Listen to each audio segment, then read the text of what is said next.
إلى رسول الله صلى الله عليه وسلم وأهل بيت رسول الله وصحابة رسول الله ثم إلى أرواح مشايخنا أجمعين في مشايخ الأرض وما ورد أهلهم وماتهم وخصوص مؤلف هذا الكتاب ومترجم هذا الكتاب ونفعنا بالفضيلة من الفاتحة. أعوذ بالله من الشيطان الرجيم. بسم الله الرحمن الرحيم. الرحمن الرحيم مالك يوم الدين إياك نعبد وإياك نستعين اهدنا الصراط المستقيم صراط الذين أنعمت عليهم غير المغضوب عليهم ولا الضالين. أعوذ بالله من الشيطان الرجيم.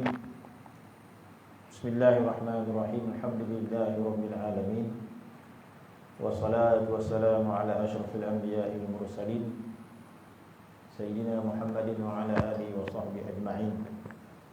رب اشرح لي صدري ويسر أمري واحلل عقدة من لساني يفقهوا قولي.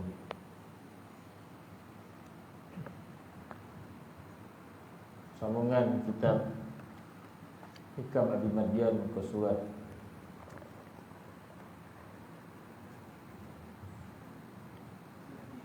9. 6 daripada tak? Apa perkataan dia? Wa ma ubarri'u nafsi innan nafsa la'ammaratun bisu'.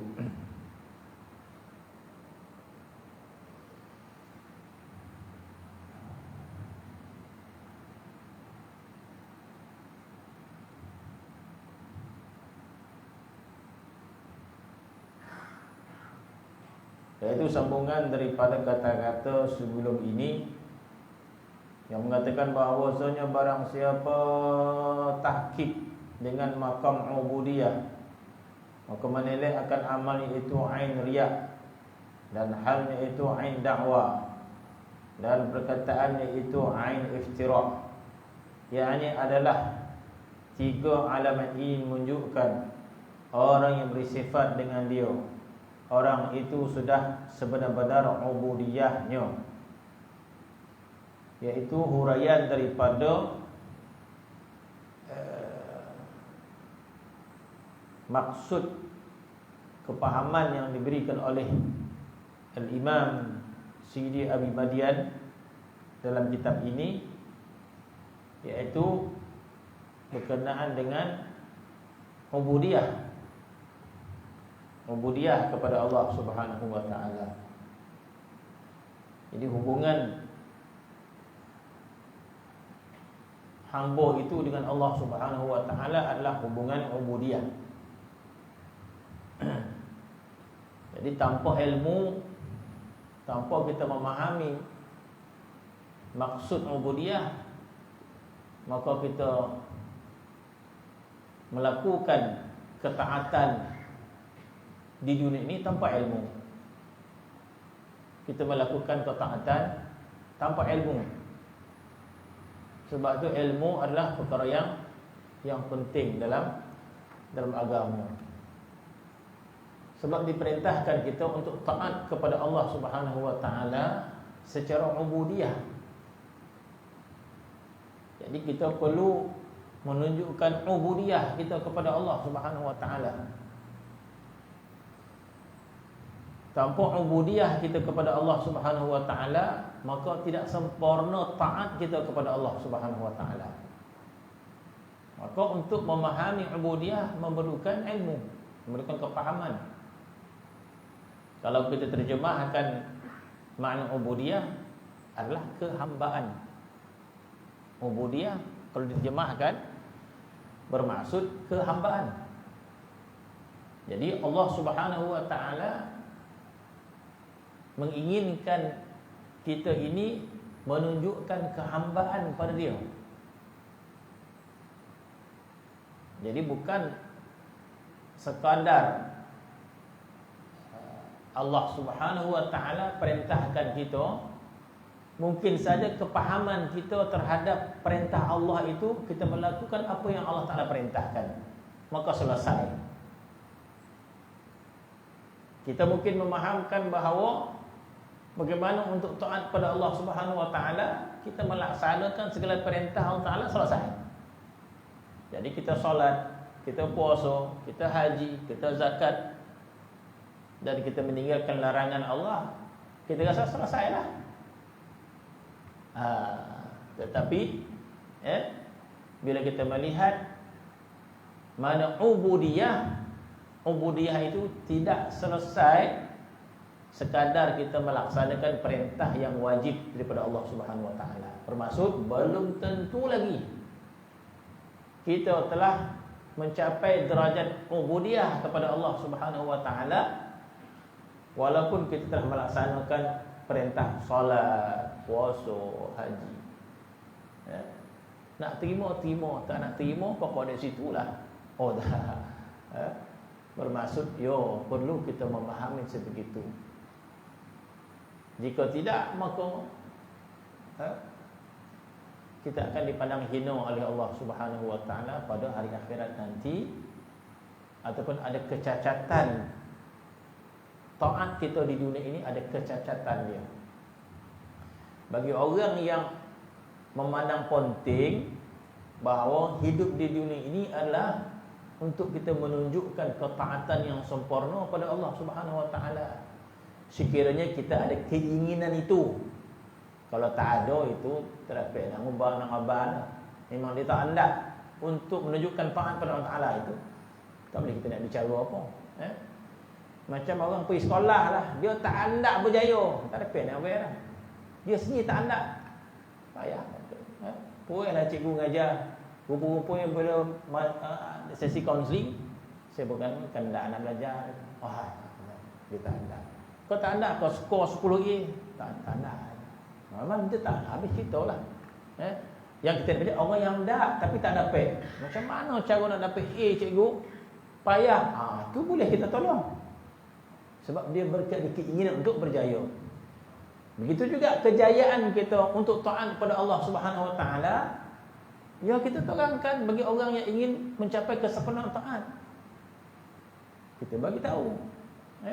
Tapi kalau orang dah tak hendak, itu cakap apa pun tak boleh, dia tak hendak. Maknanya kita bagi nasihat pun dia tak hendak. Orang tak hendak berjaya dalam belajar, kita bagilah tip apa pun dia tak hendak. Saya bagi nama hafalkan dia, ada ringkasan tajuk. Dekat belakang buku tu ada ringkasan tajuk. Baca yang tu pun dah boleh dah. Kita bagi tips. Lalu esok tak dapat. Budak ni nak melampang dah tak boleh macam makin dah. Kok boleh macam makin sonamnya. Rupa-rupanya tak ada. Dia tak ada untuk meningkatkan diri dia.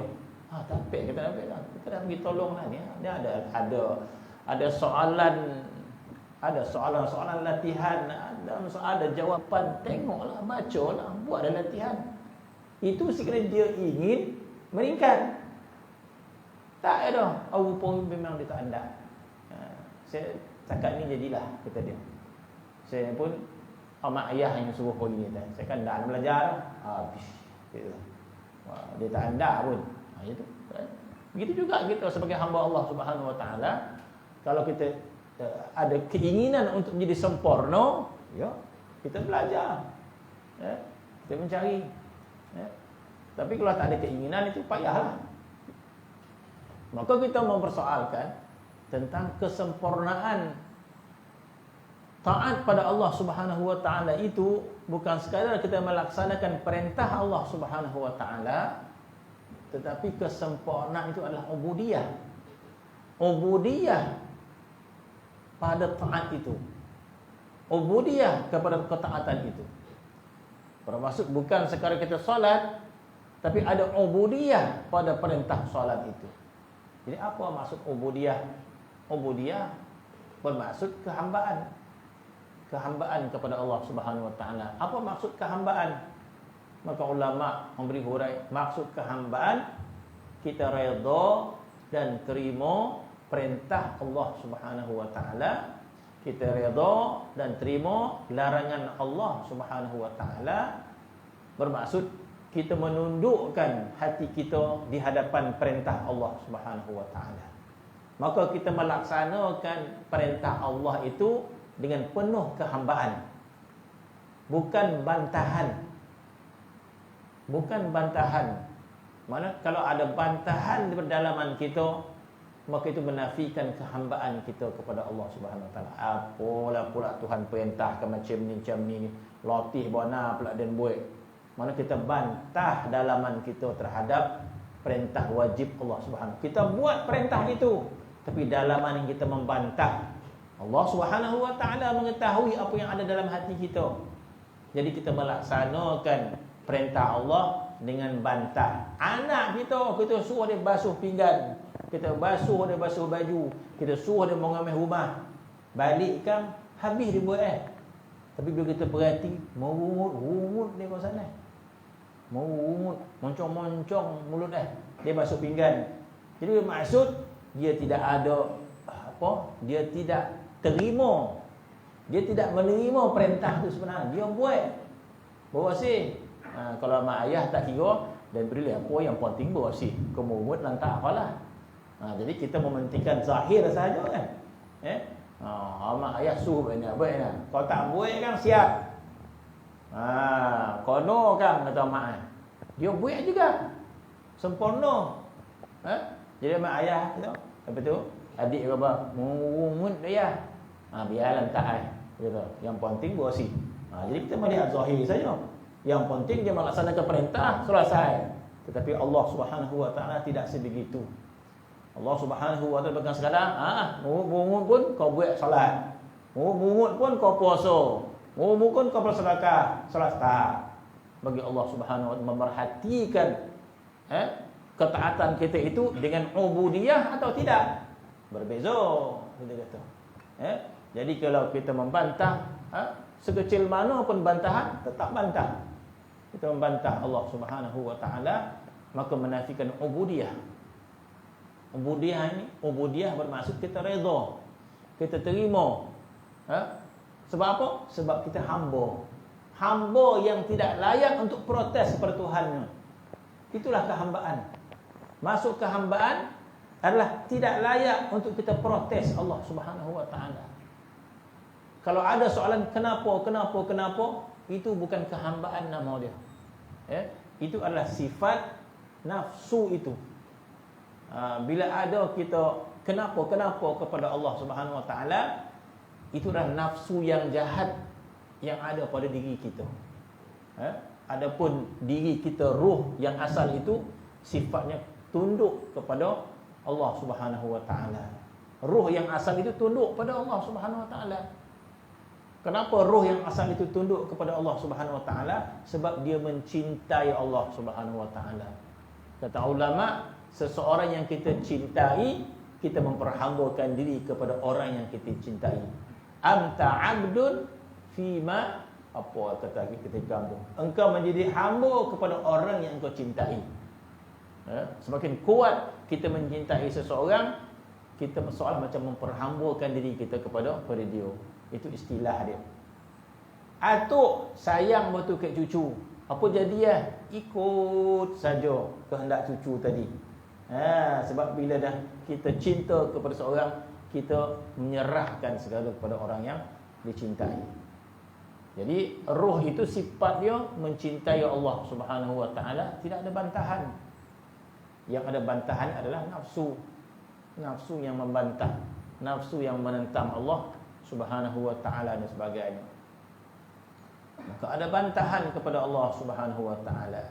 Maka sifat kehambaan itu adalah ketundukan kita. Ketundukan kita terhadap perintah Allah Subhanahu Wa Taala, walaupun daripada zahir dia dirasai berat. Salat itu berat. Puasa itu berat. Kebanyakan perintah-perintah Allah Subhanahu Wa Taala kita merasai keberatannya itu. Sebab itu disebut mukallaf ataupun taklif. Taklif pada sudut bahasa berat, diberatkan. Kita ini diberatkan dengan sesuatu perintah daripada Allah Subhanahu Wa Taala. Sebab itu kita dinamakan mukallaf. Kita ditaklifkan. Sebab benda itu diberatkan oleh Allah Subhanahu Wa Taala. Maka sesuatu yang berat itu memerlukan kepahaman yang sempurna. Sesuatu yang berat itu memerlukan kepahaman yang sempurna agar kita melaksanakan perintah itu dengan penuh kehambaan. Ya, berat. Tetapi siapa kita untuk membantah Allah Subhanahu wa taala? Di situ kepahaman, ya. Jadi seorang hamba kepada raja boleh tugasan dia, tapi hamba yang taat, siapa dia untuk mempertikaikan perintah raja? Apa sahaja yang raja perintahkan dia buat tanpa bantah, sebab dia tahu siapa dia di hadapan tuan dia. Maka dia tahu diri. Begitu juga kita, sekiranya kita tahu diri kita siapa, maka kita akan meletakkan kehambaan kita kepada Allah Subhanahu wa taala. Maka itu namanya ubudiyah. Maka kata ulama, ubudiyah kepada Allah dalam 3 bentuk. Ubudiyah kepada perintah yang wajib, ubudiyah kepada larangan yang haram, ubudiyah kepada qada dan qadar Allah Subhanahu wa taala. Maka kata ulama, yang ketiga itu yang baiknya. Ubudiyah kita kepada perintah, ya. Walaupun pada zahir dia salat itu berat, pada zahir dia puasa itu berat, banyak perintah-perintah yang berat, tetapi bila kita memahami yang memerintah itu adalah Allah Subhanahu wa taala, maka kita menerimanya dengan hati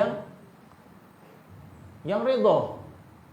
Kita menerima, maka kita menunjukkan ubudiyah kita kepada Allah, dengan segala perintah yang wajib. Ubudiyah kita kepada Allah dengan larangan yang haram. Kemudian yang ketiga, ubudiyah kita kepada Allah dengan qada dan qadar Allah Subhanahu wa taala. Masya-Allah, yang namanya manusia, kita punya keinginan. Bukan tidak ada keinginan. Kita berkeinginan untuk sehat. Kita berkeinginan untuk hidup senang. Kita berkeinginan untuk memiliki keluarga dan sebagainya. Tetapi di hadapan kita ada takdir daripada Allah Subhanahu wa taala. Di hadapan kita ada takdir. Suatu masa Allah Taala takdirkan kita tidak sehat. Kita nak sehat, Tuhan takdirkan kita tidak sehat. Suatu masa Allah Subhanahu wa taala tarik nikmat-nikmat kita. Bagaimana kita menghadapi keadaan sebegitu rupa? Ada takdir-takdir yang kita tidak suka, maka perlu kita memahami itu adalah ujian daripada Allah Subhanahu wa taala. Nak melihat setakat manakah kehambaan kita kepada Allah Subhanahu wa taala. Kalau kita tidak memahami makna kehambaan, kita bantah Allah Subhanahu wa taala. Kita pertikai Allah Subhanahu wa taala, walaupun mulut tak sebut, hati kita akan berkata, Kenapalah Allah Taala buat dia macam ni? Kenapa? Kita anggap benda tu macam remeh saja. Benda yang tak ada nilai, tetapi Allah Subhanahu wa taala menilai, dan dia mengatakan kamu itu tidak menunjukkan kehambaan kepada aku.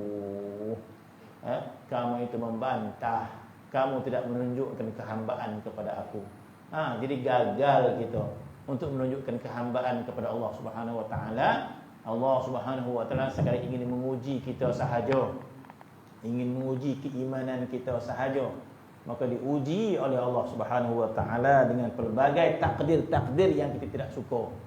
Maka Allah Taala berfirman, wala nabluwannakum bisyai'in minal khawfi wal ju'i wa naqsin minal amwali wal anfusi wath thamarat wa basyiris sabirin.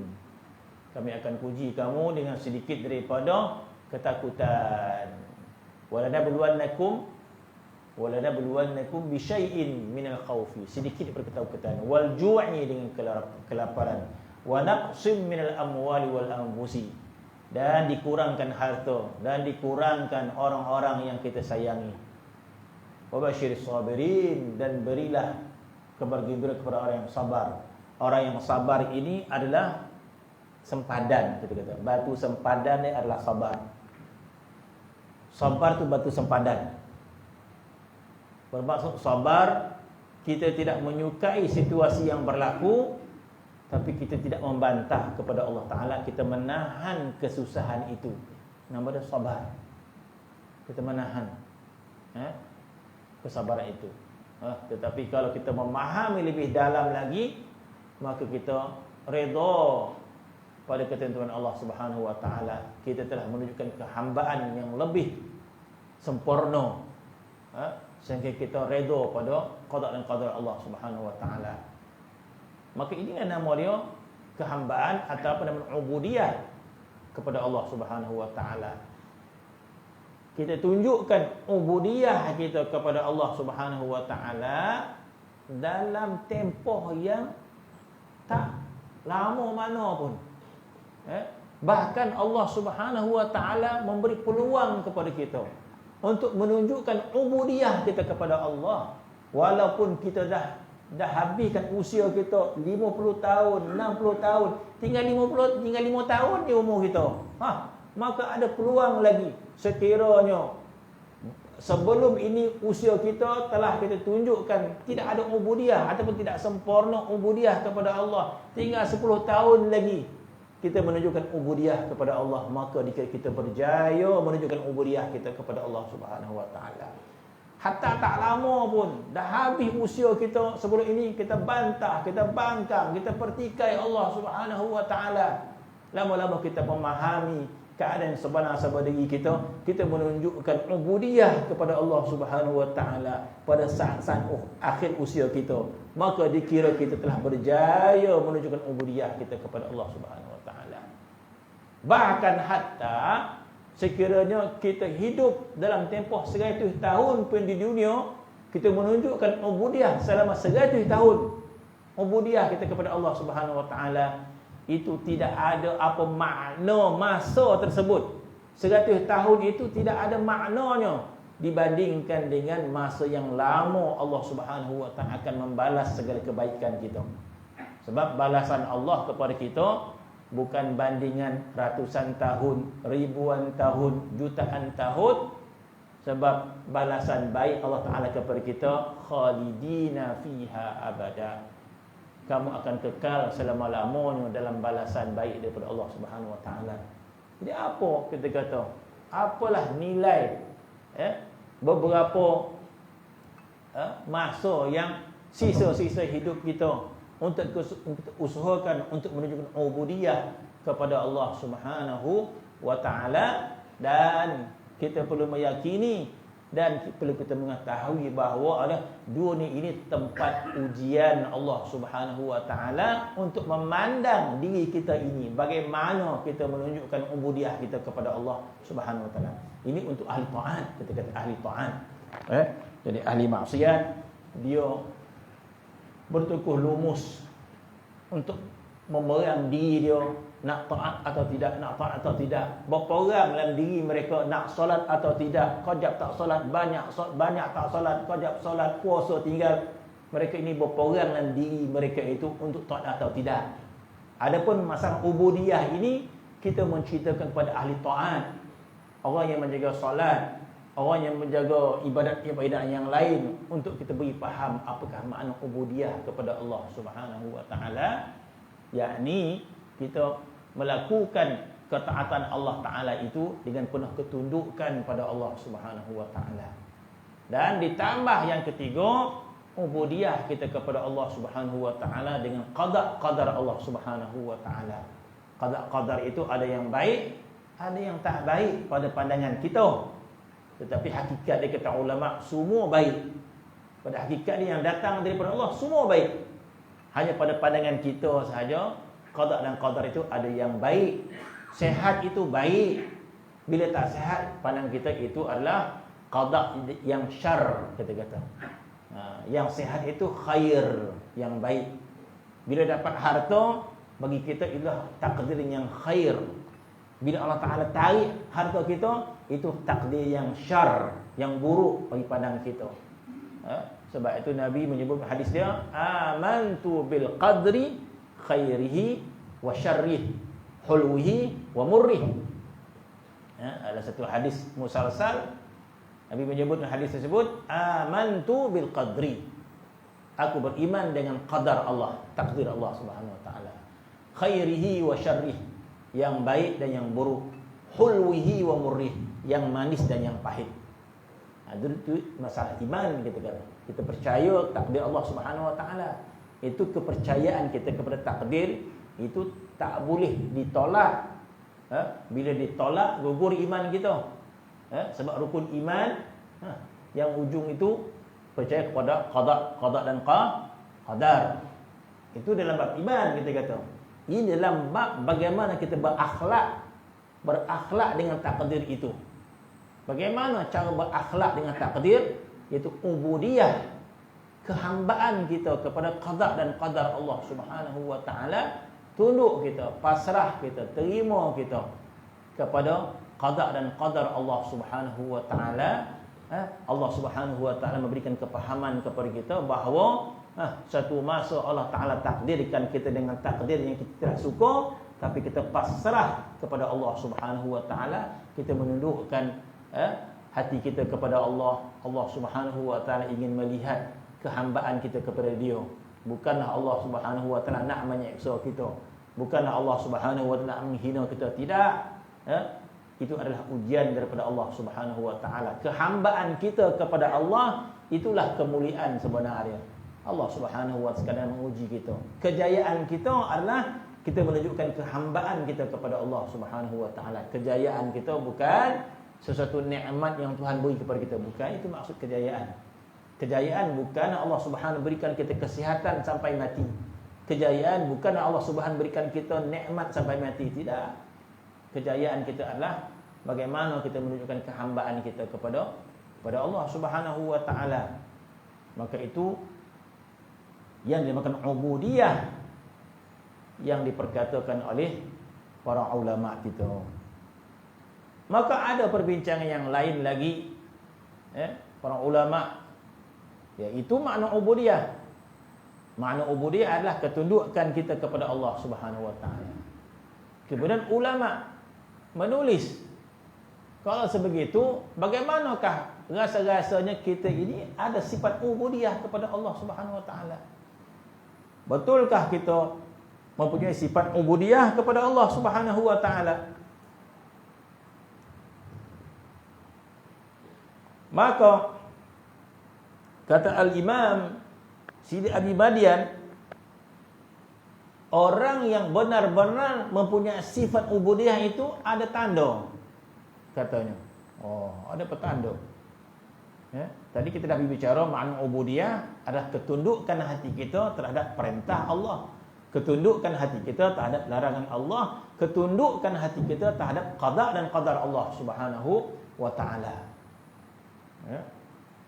Kemudian bila kita bersifat dengan sifat ubudiyah itu, kita merasailah dan kita melihat dan kita merasai ataupun kita perasan, kita menghukum dan kita mengatakan, Masya Allah, rasa-rasanya aku tidak memiliki sifat ubudiyah kepada Allah Subhanahu Wa Taala.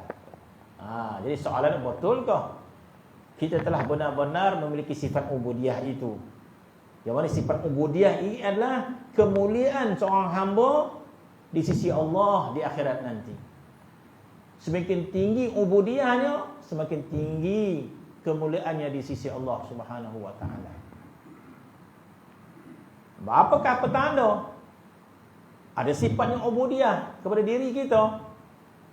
Maka berkata Al-Imam Sidi Abi Madian, man tahaqqaqa bil ubudiyah yanzuru a'malahu bi'ainir riya.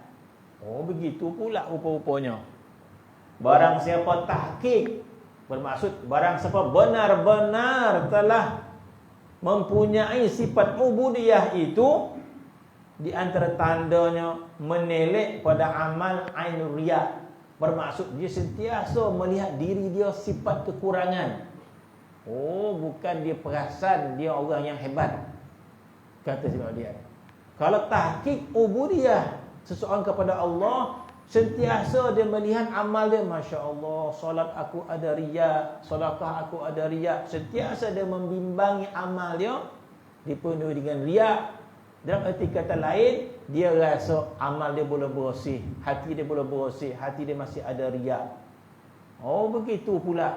Bukan dia perasan, dah tak ada dah riya dan tak ada riya dah. Tak. Macam tu pula. Makna kalau kita perasan diri kita baik, itu tanda ubudiyah tak sempurna. bermaksud tanda ubudiyah itu melihat dirinya dengan penuh kekurangan. Di antara dia melihat amal dia penuh dengan riya. Dia tak berasa sempurna. Jadi orang yang macam ni dia akan sentiasa memperbaiki, macam orang belajar, dia rasa macam mana dah menguasai belum? Belum lah dia kata. Bila belum tu dia akan baca lagi. Tapi bila orang kata macam mana? Dah baca dah? Dah. Nak kita senang kan? Macam mana? BM dah? Okey, sedia. Semua sedia. Sejarah? Dah. Semua dah. Bila bagi soalan, satu tak boleh jawab. Dia perasan saja dia rasa dah sempurna. Jadi begitulah seseorang, orang yang tahqiq ubudiyah itu dia menilai akan amalnya ain riya, bermaksud dipenuh dengan riya. Dan hal ni maksud dia mempunyai apa? Rasa cinta kepada Allah Subhanahu wa taala. Dia mencintai Allah, dia rasa selesa dengan Allah, dia merasa kelazatan. Itu hal nama dia. Jadi hubungan kita dengan Allah Subhanahu wa taala adanya hal. Kata jamak dia ahwal. Rupanya hubungan kita dengan Allah Subhanahu wa taala ini adanya hal dan ahwal.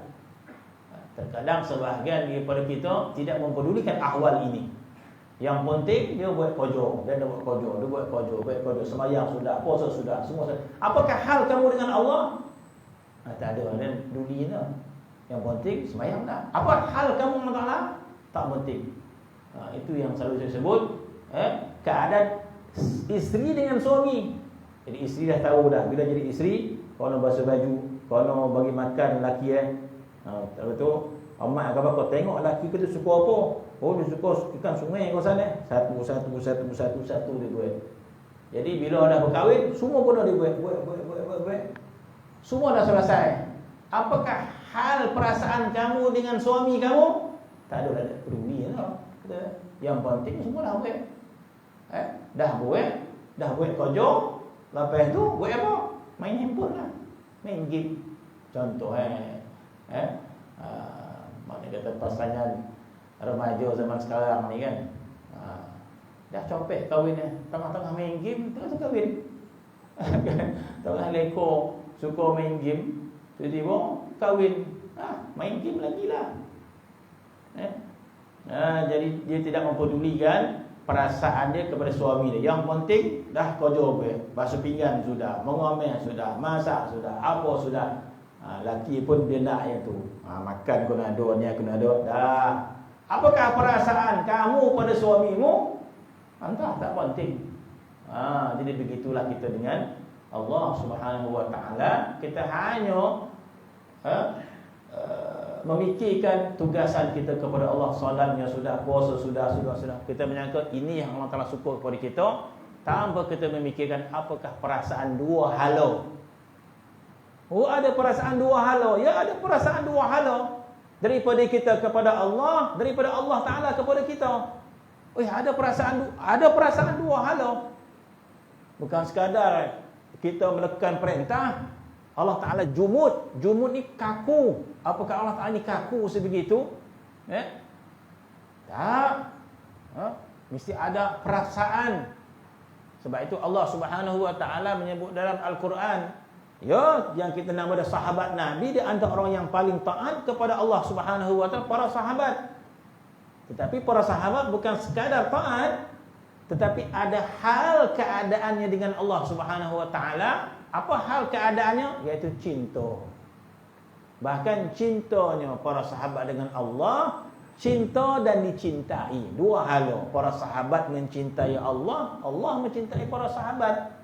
Yuhibbuhum wa yuhibbunah. Bahkan ayat itu mendahulukan Allah terlebih dahulu. Apakah hal keadaan hubungan mereka? Yuhibbuhum, Allah Ta'ala mencintai mereka. Wa yuhibbunah, dan para sahabat mencintai Allah Subhanahu wa taala. Rupa-rupanya amal ibadat kita ini datangnya ahwal. Perasaan kita semakin cinta kepada Allah Subhanahu wa taala. Allah Subhanahu wa taala menyebut hal keadaan yang lain, radhiyallahu anhum wa radu an. Ini juga ahwal, hal keadaan bagaimana di antara Allah dan mereka, radhiyallahu anhum, Allah Taala redha. Perasaan Allah kepada mereka itu redha. Wa radu an, dan mereka juga redha kepada Allah. Redha kepada Allah Subhanahu wa taala. Ini perasaan. Redha ini perasaan. Kalau kita redha perasaan. Saya redha lah dengan orang tu, perasaan kita redha, suka. Jadi ibadat kita itu mendatangkan hal ataupun ahwal. Maka itu dituntut supaya kita ada perasaan yang baik dengan Allah Subhanahu wa taala. Perasaan baik yang pertama yang terhasil adalah merasai ketenangan hubungan dengan Allah Subhanahu wa taala. Merasai ketenangan hubungan. Orang yang tidak memahami ataupun orang yang baru mula ingin melakukan kebaikan kepada Allah Subhanahu wa taala, mungkin saja terasa asing, terasa apa kita kata, janggal menjalinkan hubungan dengan Allah, sebab selama ini dia menjalinkan hubungan dengan nafsu dia. Dipenuhi nafsu dia. Tiba-tiba dia ingin menjalinkan hubungan dengan Allah, dia akan rasa janggal. Datang masjid rasa janggal, nak keluar cepatlah membuat swagan, apa rasa dia ni berlari. Perasaannya itu tidak selesa dengan Allah Subhanahu wa taala. Maka perasaan yang pertama dengan Allah merasai ketenangan, kita kata. Merasai ketenangan. Datang ke masjid merasai ketenangan ibadah. Bila berzikir kepada Allah Subhanahu wa taala, ala bizikrillahi tatma'innul qulub. Ketahuilah bila berzikir itu mendatangkan ketenangan. Ini hal perasaan kita yang pertama dengan Allah, merasai ketenangan dengan Allah Subhanahu wa taala. Ini namanya hal keadaan. Kemudian meningkat rasa cinta dan sebagainya. Ini namanya hal, satu yang baik.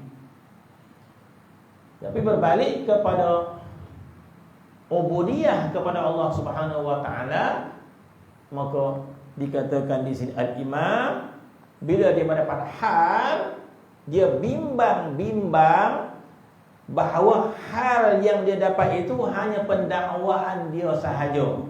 Dia perasan saja. Dakwah ni perasan saja. Bukan sebenar dia. Masya-Allah, rasa cinta kepada Allah Taala. Iya ke? Ataupun hanya pendakwaan yang bukan sebenar. Jadi bimbang. Sebab kalau orang perasan, maka dia perasan sahaja dengan Allah Subhanahu wa taala. Tapi orang yang tahqiq ubudiyah, dia ada kebimbangan sebab apabila dia mendapat ahwal, dia merasai ini mungkin pendakwaan dia sahaja. Jadi perlu diperbaiki lagi supaya benar-benar ahwal itu wujud dalam hati kita. Ditakuti dakwaan hati kita, kita perasan saja. Maka rasa-rasa perasaan itu, kata Sidi Abdul itu tanda ubudiyah dia telah pun tahqiq. Sebab dia rasa bimbang, ahwal dia itu mungkin saja tak benar. Maka dia kata hal dia itu ain dakwah. Hal perasaan dia kepada Allah Taala itu, dia merasai mungkin saja itu pendakwaan hati dia sahaja. Dan perkataan itu ain iftira'. Dan perkataan itu iftira' bermaksud buat-buat, bukan sebenar. Masya-Allah, kata. Perkataan-perkataan yang baik itu bukan sebenar, datang daripada hati dia. Buat-buat, bimbang. Sebab Allah Subhanahu wa taala mengancam seseorang yang berkata baik tapi tidak melakukan kebaikan itu. Kabura maqtan 'indallahi an taqulu ma la taf'alun. Maka besar sangat dosanya di sisi Allah Subhanahu wa taala engkau memperkatakan satu kebaikan yang kamu pun tak ingin nak melakukan kebaikan itu sebenarnya. Bermaksud iftira', buat perkataan sedangkan dia sendiri tak nak buat benda tu. Maka kata-kata yang baik itu dia merasa iftira', hanya omongan kosong semata-mata. Jadi perasaan sebegitu menandakan adanya sifat ubudiyah. Maka adalah 3 alamat ini menunjukkan orang bersifat dengan dia, orang itu sudah benar-benar ubudiyah kepada Allah Subhanahu wa taala. Kata di sini. Maka dihurai lagi 3 ciri itu. Maka katanya pertama, yaitu orang yang menilik kepada segala amal itu ain riya. Dia merasakan bahawa amal itu belum selamat daripada riya. Sebab yang demikian itu ketiadaan redha pada nafsunya. Maka ini petanda dia tidak redha dengan dirinya. Jadi kita jangan mudah-mudah redha dengan diri kita. Sebab bila kita telah redha pada diri kita, maka disitulah bermulanya kemusnahan kita. Sebab kita redha dengan diri kita, kita dah baik, kita dah sempurna, kita dah baik dan sebagainya. Itu bermaksud kita redha dengan diri kita. Jadi bila kita kritik diri kita sendiri, kita melihat kita tidak sempurna, amal kita tidak sempurna, awal kita tidak sempurna, maka ini maksudnya kita tidak redha dengan nafsu kita. Maka ini bermula peningkatan pada diri kita. Kita tidak redha dengan diri kita, ataupun kita kritik diri kita. Banyak kelemahan dia. Walaupun orang puji kita, walaupun orang pandang kita sempurna, biarkan orang tu. Jangan kita tambahkan pula pujian orang pada kita. Oh, kau ni sah, baik, wali ke saya. Nanti kita memang betul pun, baru kau tahu sekarang ni. Oh, kita pula menghiyurkan. Sepatutnya kita menafikan kata-kata orang itu, dan kita katakan bahawa orang tu tak tahu sebenar diri kita ni siapa. Kita yang tahu diri kita. Banyak keburukan dan sebagainya. Maka apabila seseorang itu menelek kepada dirinya bahawa memiliki amal dia memiliki riya, maka sebab demikian itu ketiadaan redha pada nafsu ni, dia tidak redha pada dirinya. Dan iaitu asal ibadat. Ini adalah asal ibadat. Masya Allah. Inilah asal-asal ibadat. Berdasarkan firman Allah Subhanahu wa taala, jadi ayat Al-Quran ini menggambarkan orang yang sempurna. Ayat Al-Quran ini menggambarkan orang yang ada akal dan orang yang cerdik memandang suatu perkara. Apa dia? Iaitu firman Allah. Firman Allah hikayat kepada hamba-Nya yang soleh. Ayat Quran hikayat daripada Allah bagi pihak hamba-Nya yang mukmin yang soleh. Jadi bagi orang mukmin yang soleh, apa perkataan mereka? Maka perkataan mereka akan berkata, wa ma ubarri'u nafsi. Wa ma ubarri'u nafsi. Ini ayat Quran, tapi kata-kata orang mukmin yang dihikayatkan oleh Allah Subhanahu wa taala. Maka kata-katanya itu, wa ma ubarri'u nafsi innan nafsa la'ammaratun bisu. Wa ma ubarri'u nafsi, tiada aku lepas daripada nafsuku. Aku tidak terlepas dari nafsuku. Aku belum selamat daripada nafsuku. Jangan kita berasa kita telah selamat dari nafsu kita. Bermaksud nafsu itu bila-bila masa dia mencari peluang untuk merosakkan kita. Jangan kita rasa kita dah selamat daripada nafsu. Bila kita rasa selamat, itu menyebabkan kita lalai. Macam kita dalam keadaan program, jangan capai pada okey dah, kita sekarang kita dah menang, musuh dah habis dah. Jangan capai pada betul ke kita ada data ke berapa orang? Tak ada data pun, tapi kita perasan saja. Tembak-tembak dah adalah 10 orang yang mati dah, kita dah berjaya, kita dah selamat dah. Lepas itu kita biarkan. Jadi ini orang yang tak cerdik ataupun orang yang tak teliti. Bagi yang teliti, walaupun dah berapa musuh yang ada dalam 100 orang yang terbunuh 100, tapi orang yang teliti, tunggu dulu. Kalau kawal yang lain, kan kita datang musuh 100 orang, kita dah bunuh 100, bagi orang cuan-cuan dah, kita dah berjaya. Tapi kalau orang cerdik, tak, kita belum tentu lagi. Mana tahu ada bantuan yang lain pula. Jadi dia sentiasa rasa tidak selamat, bermaksud sentiasa berwaspada dengan musuh. Ataupun musuh tu kita dah nasihat, dah jadi baik dia. Dah baik dia tak nipu kita dah. Jangan. Yang nama dia musuh belum tentu. Kita kena berhati-hati dengan cakap dia tu. Tak ada dah bertaubat dah. Tak. Dia tetap berwaspada.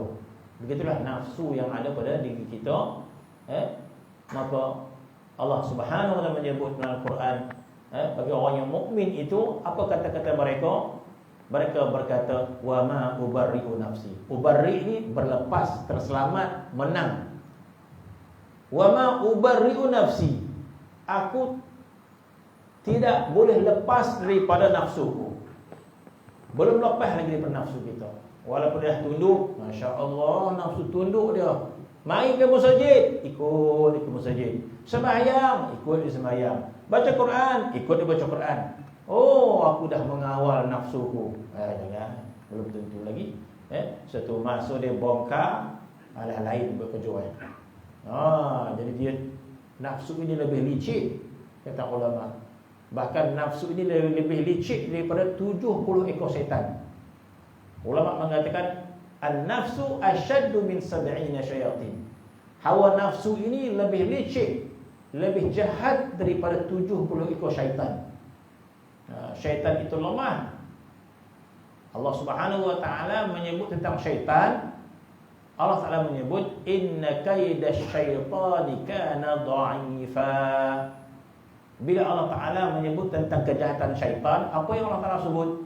Inna kaidash syaitani kana dha'ifa. Tipu daya syaitan itu lemah. Habis kita terpedaya sebab kita terlampau lemah. Virus tu tak kuat mana pun. Virus sekarang ni kita dah hidup dengan dia dah. Kenapa? Dia lemah. Iya ke? Iya. Saya dah 3 booster dah. Jadi kita dah kuat. Tapi kenapa orang tu gabah kalau dia lemah? Sebab dia tak ambil. Bukan kita nak apa dah. Dan maksud dia lemah. Bila lemah, kono. Sedangkan dia lemah dia. Tapi sebab kita lebih lemah pada dia. Allah Subhanahu menyebut syaitan itu lemah. Allah Ta'ala yang sebut inna kaidash syaitani kana dha'ifa. Tipu daya syaitan itu lemah. Tapi kenapa kita terpedaya? Sebab kita terlampau lemah. Maka terpedaya dengan syaitan. Sebab itu ulama mengatakan syaitan, bila kita a'udzubillahi minasyaitonir rajim, lagi dia. Bila kita lakukan azan, jadi mengatakan bila orang melakukan azan, syaitan itu akan lari sejauh-jauhnya sampai dia tak dengar dah suara azan. Dia tak berani. Bila azan saja dia akan lari sampai satu tempat dia tak dengar azan dah. Salah satu yang dia tak nak, sebab akan dipanggil di akhir nanti menjadi saksi untuk orang azan. Sebab dikatakan bahawa apabila orang azan, muazzin ni tadi, di antara kelebihan orang muazzin, orang azan, jadi Sayyidina Umar mengatakan kalau aku tak jadi khalifah, aku nak jadi Bilal azan. Sebab dia jadi khalifah, azan orang lain. Kenapa? Sebab tidaklah seorang itu melakukan azan kecuali akhirat nanti akan dipanggil segala makhluk yang mendengar azan itu. Pokok-pokok ni semua akan dipanggil. Kau dengar tadi azan? Aku dengar ya Allah suara dia. Sebab di akhirat nanti muazzin akan dipanggil makhluk-makhluk yang mendengar suara dia, termasuk syaitan. Kalau syaitan mendengar azan, syaitan juga akan disaksi. Dia tak boleh nak buat apa. Sebab di akhirat itu al-yawma nakhtimu ala afwahihim wa tukallimuna aydihim wa tashhadu arjuluhum bima kanu yaksibun. Hari akhirat itu mulut ditutup, tak boleh bercakap. Yang bercakap tangan, mata kita bercakap, telinga kita bercakap. Jadi syaitan tak nak menjadi saksi kepada suara orang azan, maka dia lari sejauh-jauhnya. Satu dia takut pada suara azan, satu dia tak nak jadi saksi kepada orang muazzin. Jadi lemah syaitan itu. Bila masuk bulan Ramadan, akan diikat, akan ditambat, dibuang ke laut, dibuang ke bukit dan sebagainya. Lemah syaitan itu. Adapun nafsu itu dahsyat. Allah Ta'ala menyebut innan nafsa la'ammaratun bisu.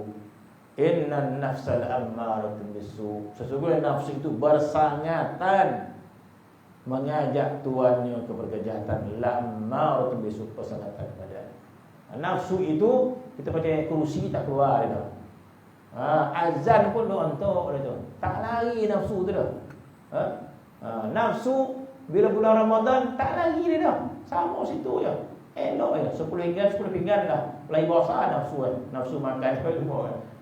Nafsu tak ke mana-mana. Lakukan azan, dibaca ayat Quran dan sebagainya, duduk situ saja.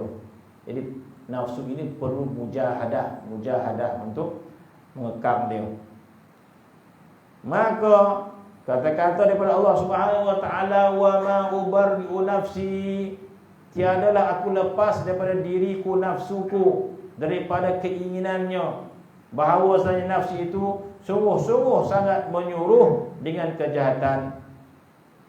Maka kata ulama, kerana asal maksiat dan lalai dan keinginan itu sebab redha seorang akan dirinya. Redha pada dirinya. Bermaksud redha pada diri, kita dah baik dah. Itu maksud redha. Aku dah jadi baik dah. Redha. Tak nak meningkatkan lagi kan? Dah rasa dah sempurna dah. Jadi sempurna itu kita redha pada diri kita. Dah sempurna dah, baik dah sempurna, ikhlas dah sempurna semua. Mencintai Allah dah cukup dah. Itu maksud redha pada diri kita. Dah selamat dah. Maka apa kata ulama? Redha dengan diri itu adalah awal maksiat kita kepada Allah Subhanahu wa taala. Maka dia kata asal maksiat itu, punca maksiat itu dan lalai sebab redha seseorang akan dirinya. Jadi bagaimana sepatut kita kena kritik diri kita. Kita masih lagi ada kejahatan. Kita masih lagi belum ikhlas. Kita belum lagi sempurna ibadat kita. Kita belum lagi sempurna cinta kita kepada Allah Subhanahu wa taala. Yang kita rasa-rasa tu, itu mungkin pendakwaan kita saja. Jadi kita perlu memperbaiki diri. Jangan tertipu dengan nafsu kita mengatakan dah cukup dah. Maka kata ulama, redha dengan diri telah menjadi baik. Maksud redha dengan diri bermaksud redha dengan diri sudah menjadi baik. Itu maksudnya. Maka asal-asal maksiat itu yaitu redha akan dirinya, bermaksud redha dengan kebaikan dirinya. Dan demikian lagi asal tiap-tiap taat. Punca taat. Bilakah bermulanya ketaatan kita itu meningkat? Maka asal tiap-tiap taat dan jaga lawan pada lalai. Jaga ni kita yaqzah. Maka kita sadar diri kita. Dan memeliharakan pekerjaan suruh itu iaitu ketiadaan redha kamu pada dirimu. Jadi kita tidak redha pada kebaikan diri kita. Sentiasa kita mengkritik diri kita. Sentiasa kita menuduh diri kita. Tuduh diri kita tak apa. Jahatnya kita, lalainya kita, banyaknya kelemahan kita, banyaknya riak kita. Mungkin saja kita ni ada sifat nifaq dan sebagainya. Sentiasa kita menuduh diri kita. Itu adalah asal taat. Maka sentiasalah kita merendah diri dengan segala kelemahan kita. Sentiasalah kita berusaha untuk jadi baik. Maka kata Imam Sidi Ibn Badian, maka itu adalah asal taat itu, iaitu ketiadaan redha kamu daripada dirimu. Dan kerana inilah sesungguhnya bersahabat engkau dengan orang jahil yang tidak mengikut hawa nafsu terlebih baik dan lagi banyak kebajikan daripada bersahabat kamu dengan orang yang alim tetapi mengikut akan nafsunya dan redha akan dia. Itu maksud dia. Jadi kalau orang itu tak tahu agama tapi orang itu sentiasa merasakan diri dia tidak sempurna, merasakan diri dia serba kekurangan, merasakan diri dia jahat, lebih baik bersahabat dengan orang macam ni daripada orang yang alim tapi mengatakan diri dia baik dan sebagainya. Begitu pula kata Imam Sidi Abi Badian.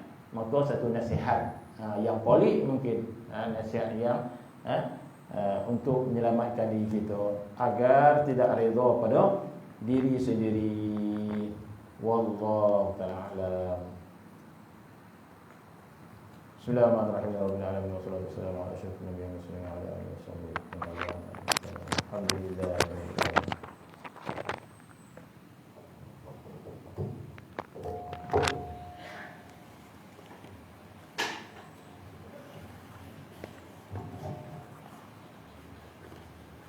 Allah Allah Allah Allah Sidi Allah Allah Allah Allah Al-Azim Allah Ya Murid Allah Na'id لك قول صغار